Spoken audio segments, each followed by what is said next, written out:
Hi guys and welcome in the next video. We haven't seen each other for a while. That's because I'm working on something extra for you that will be coming up later on this year. I'm sure you're going to like it. If you're more interested in what I'm doing, don't forget to follow me on my Instagram and on my Facebook because I'll be posting more info over there. Alright, so today I wanted to talk with you about another thing that we have in a FANUC robot, and that's called reference position.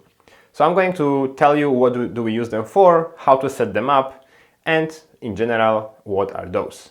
Ready? Let's get started. 5, 7, 1, 2, 3, 4, 5, 6, 7, 8, 9, 0. Alright, so first let's start with what a reference position is. So a reference position is like a pre-programmed position in a robot that you will set up in order to trigger an I/O. So first of all, I'm going to say that there are like two types of the reference position, whereas one is going to be used as or can be used as your home position, or the other ones are going to be the one that you are going to use them with a separate digital output and not necessarily a home I/O. So where do we find the reference position? We just simply go to menu. We're going to go to setup, and we can find a reference position tab over there, and we can jump right into it. And over there you might see smaller or larger amount of the reference outputs that you can set. So how to set them up and what do we use them for? So let's jump into one of those. As you can see, the reference position has a few things in it, where one of them is saying if the reference position is enabled or disabled. If the reference position is enabled, that means we are using that position, the robot is taking a look at it and is acting according to how the reference position is set. When it's disabled, of course, we just don't care about it. It's there, maybe you want to use it later, maybe it has been an old position that you've used and it's no longer used, or simply it was never set up. The next few things is valid at home. What does it mean? That means that this reference position is going to trigger your at PERCH, at home position, however you call it, the output, on. And that's critical, guys, because you can set it up without using the reference position, or with it. Most of the times probably you're going to use the reference position to set your home I/O. So basically, whenever you set that the reference position is a valid home position, that means that position is going to automatically trigger an output. So what does it mean that the position is valid? That means it's within the range, and right below you can see all of the axes and tolerances for each axis. So basically what's going to happen is the robot or actually the reference position is going to take a look at the robot joint position of the individual joint, and if the positions that you're setting are within the range, because you have the position and next to it you have the range plus minus, that means that output that you set up is going to automatically trigger on. So whenever you're going to record the reference position and you're going to save it as your reference, and let's say it's going to be valid at home, whenever the robot is in that point, he's going to automatically trigger the output on, and you're going to have the reference position used. So the other way to use the reference position is just use it with a regular I/O. So you might set that that output is not valid at home, and you can use it as a regular output. So you're just going to put a number that you want to trigger whenever you are in the reference position, and whenever the robot is going to reach that position or go through that position, he's going to trigger that output on. Whenever he leaves that position, he will automatically trigger the output off. Keep in mind, if you're going to use some digital output as a reference position, that means you won't be able to trigger that output on and off by hand. It will be triggered only by that position. So basically, if you're not in a position but you want to force this output on, you won't be able to, because the robot will automatically overwrite it to off, because the robot is not in that position, so that output cannot be turned on. What else about the reference positions? So you will ask me, okay, I know, I understand I can use it for a home position, but why would I want to use it like to trigger an output? Well, there might be a various reasons, guys. Probably nowadays, most of you is going to use either the IIC or the DCS in order to trigger an output saying that the robot is working within some range. But before the DCS, or even now, maybe you don't want to use the DCS, maybe you want to use a regular output to tell to the PLC that the robot is working somewhere. So you can enable, let's say, 1 or 2 axes, saying that the robot is now working on the right-hand side of the fixture. Or you want to enable another output saying, hey, the robot is working on the other side of the fixture. So you can do that using the reference position. And I'm going to show you how on the exercises.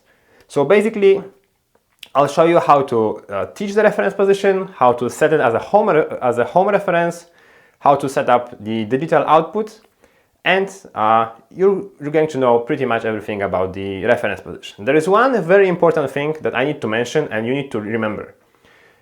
That position will trigger if you move through it. So the robot does not necessarily need to stop in that position. The robot has to be just within the range, within the tolerance that you set up to trigger an output. So maybe in most cases it doesn't matter, but probably it's important and you gotta remember. If the program will be running and the robot is going to go close enough to home position that it will trigger the output on, you need to keep in mind that whenever the robot is going to move from point A to point B and that it will pass a reference position, you're going to trigger that output for a second, half a second on. So maybe that's going to kind of not work very well with your PLC program, or the PLC might not be very happy about it. So keep in mind, just somewhere in your head, that those positions are triggered automatically and they might trigger when you don't want it. That's why you gotta check it. All right, that'll be all for talking, guys, and let's get to the exercises. All right, guys, welcome to the exercises. So first of all, let me show you where you can find the reference menu. So we're going to hit menu. You want to go to setup, and in here you can find your reference position. Let's jump into it. Okay, so the first thing you will see on the reference position screen is this. So you will have all your reference position numbers if they are disabled or enabled, and if we are currently at that position, as well as the comment for the position. So that's pretty much all you will see on the reference position screen. Now you can set up your reference position by hitting detail and saving your reference position in here. So let's do it right now. First thing you want to do probably is you want to put the comment. So you want to hit enter and let's put the comment. So the thing to remember is that reference position number 1 is the one tied to the home position. That means your home position, if you want to use your UOP signals, has to be taught in here. Let me show you what I mean. So if you want to use the at home position that it's default for FANUC in the UOP, you will always want it to use the position number 1. Otherwise, it will not work. So you need to remember reference position number 1 is tied up to this signal in here that's built into the FANUC. Of course, there are ways to just disable this one and use other one as a home position, but I'm not going to cover this right now. All right. So basically then you're saying if that reference position is enabled or disabled, which means it works or it doesn't work. The next thing is a valid home. So don't get confused here. So this doesn't mean this. So is a valid home means that whenever the robot reaches this position and it will be set to true, that it is a valid home, you are going to execute, for example, a home IO macro, because it will trigger that the robot is at home. So that's one of the things that is a valid home means.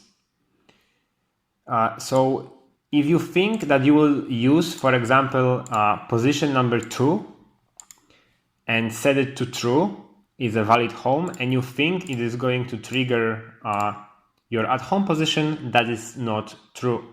Is a valid home refers to all of the things that the robot will do in the background that the home position is used at. This refers as well to the program select and at home check. So keep that in mind, guys, that valid home refers to more of a software thing than the signal that the robot is at home. Important, I'll show you what I mean. Okay, additionally, you can of course set a digital output tied to that position. That means whenever the robot is at the reference position, you will trigger additional outputs. How do you save that position? 2 ways, guys. You can just type it, like let's say 5, 6 in here, and so on for each axis, or you can simply hit the record button. You need to remember to hold the shift button, otherwise you will get the message press shift key to record. So let's hit shift, let's hit record, and the robot will put its current position in a joint to here, plus minus the tolerances. So that means whenever the robot is within this joint position plus minus 1, then you're going to trigger the reference position number 1, and at position is going to change to true. Let me show you what I mean. So as I said, the reference position 1 is tied to the home position, and it's tied to this signal. So whenever we're going to enable it, you can see that our at home signal turned on. Because I have it also as a valid home, we trigger an error here, but I'm going to show you in a second what I mean. So when we have this signal valid at home set to true, as I said, we're going to also execute a program that we have defined in here as our home IO macro. So let me show you how this works. So as you can see, we are right now at the home position. It's set to true. We said that it's a valid home. So let's move the robot out of its position. So as a moment of right now, we are not at this position anymore, so we won't execute this macro. But as soon as we're going to hit the home position and this will change to true, we will execute the macro in here. Let's see.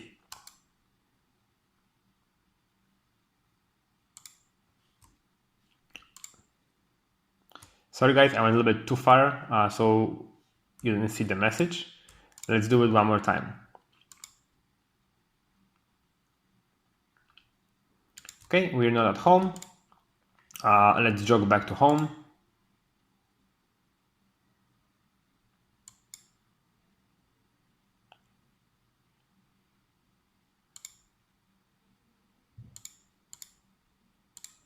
And as you can see, we triggered the error message because we moved to the home position.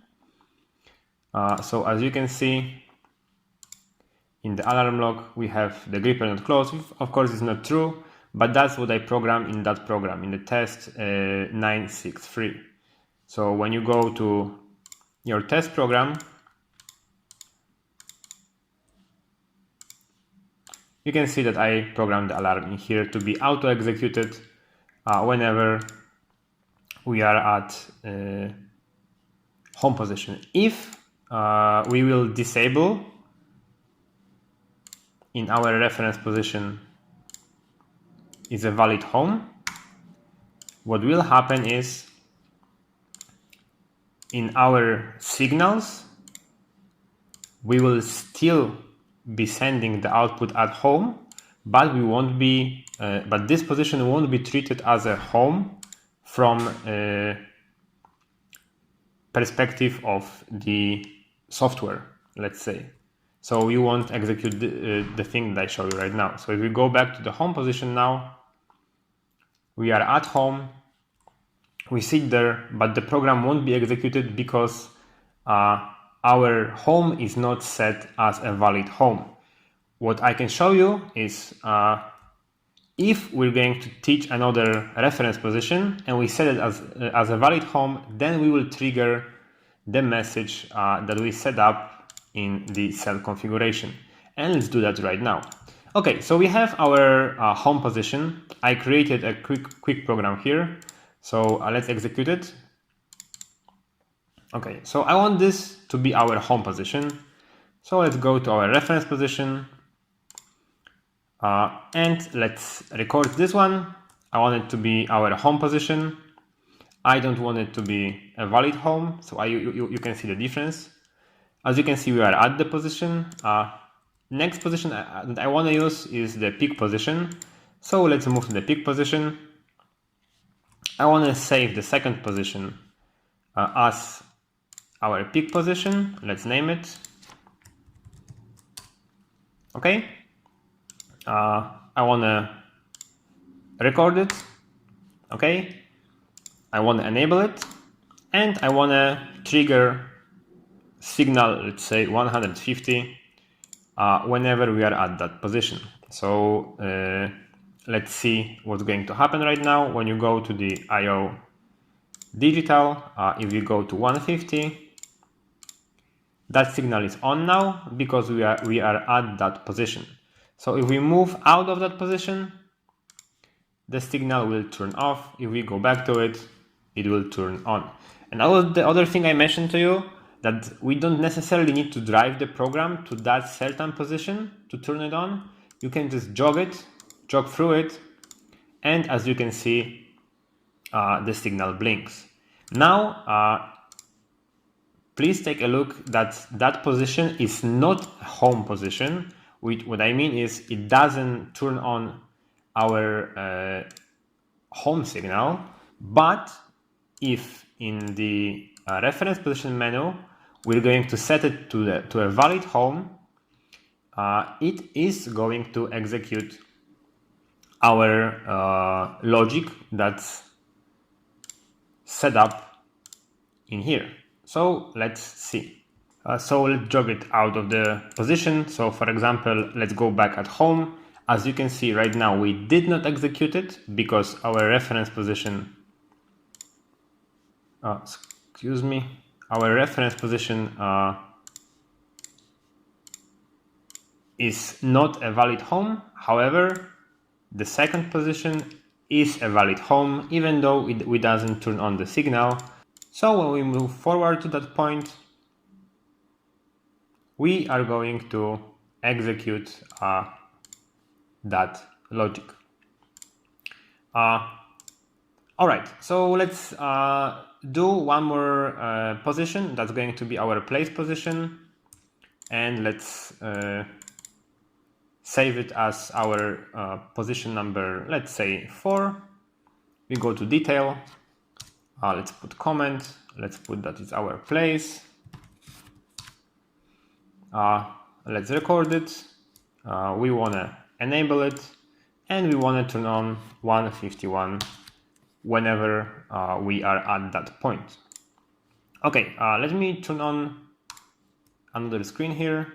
So we will have 3 screens, so you can see everything that's going on. So we have our position number 2, which is the peak, that will turn on output 150. We have position number 4, that's going to trigger output 151, as well as we have our home position that will be triggered when we get to the home. Okay, so let's move to our home position right now. And as you can see, we turn on at home signal. The reference position is set to true. Everything seems to be working just fine. So let's turn off this tab right now, and let's run slowly through the program to see what is going to happen. So as soon as we leave the home position, we are going to turn off that output, and as soon as we get to here, we are going to turn on output number 150. So let's move a little bit. Okay, we turn off output 150. I stop the robot just so you see. Now when I go to digital, and let's watch what's going to happen with our output 150 right now. So we're moving to the other position. We got there, we turn it on. Now we continue. We go through, we go to the place, we turn on the output, and we are back at our home position. We turn on the output number 7. Okay, so let's run our program. So as we run it, we turn off the home position. We got to the point number 2, we trigger our macro. Then we go to point number 4, go back home and turn on the output at home on. So that's how the reference position works, guys. So you can title it to the IOs. As you can see, you go to digital. Now we have that output off. If you go to your place, you will turn on your position, and then as you go back, you're turning off your reference position as well as your add position signal disappears. And that's pretty much all I wanted to say about the reference positions. So what you gotta remember, position number 1 is always tied to your UOP signal at home. You cannot use any other signal to use it as your home position. For of course using the UOP, if you want to use some other signal, let's say 150 to be your home, of course you can. Is a valid home is going to trigger and is going to look for a software things that are triggered by the home position. So remember about this is not the actual UOP number 6, which might be a little bit confusing for you. You can add the signal to your position that you will trigger whenever you are there, or you can just leave it empty if you don't want to trigger anything.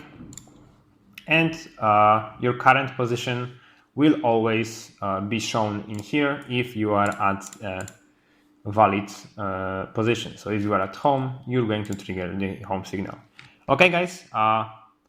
That's pretty much it. What you can use the reference position for is if you don't want to program additional outputs saying to the PLC, hey, I am at peak, I am at place, you can use your reference positions.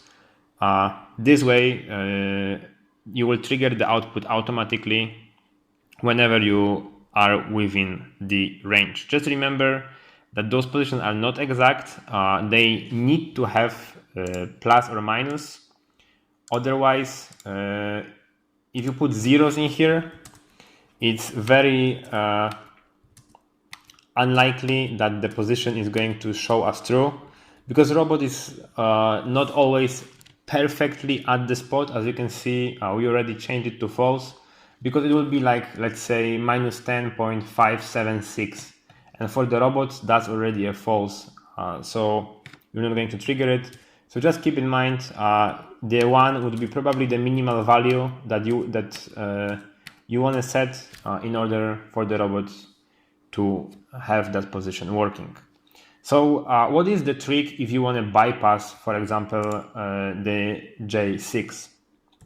If you put 0 in here, robot is looking for 0. But if you want to put in here plus minus 360, this way you are bypassing axis number 6, and robot will not look at axis, it will look at axis 6, but plus and minus 360 degrees, that's how much the axis can turn.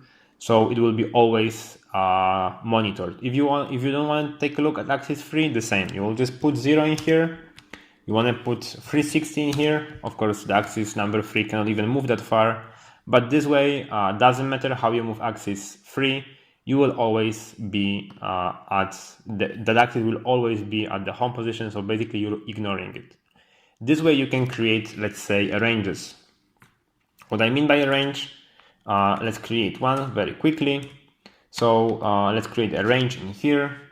So let's say you want to say if you work on the right hand side or the left hand side of the robot. So the only axis you actually care about is axis number 1. So and probably axis number 4, because it can turn this way or that way. So as of a moment of right now, we have in here -10 degrees, 0.5, which is okay. And we want to bypass all of the other ones. So let's enable it. So what you want to do is you want to put 360 everywhere for all of the other axes. If the axis is not programmed, so axis number 7, 8, and 9, robot will not take care of them because they are not in his group motion. And we want to turn on 152. So let me show you. As you can see, 152 is turned on right now. And if you are going to move axis 1, it keeps on.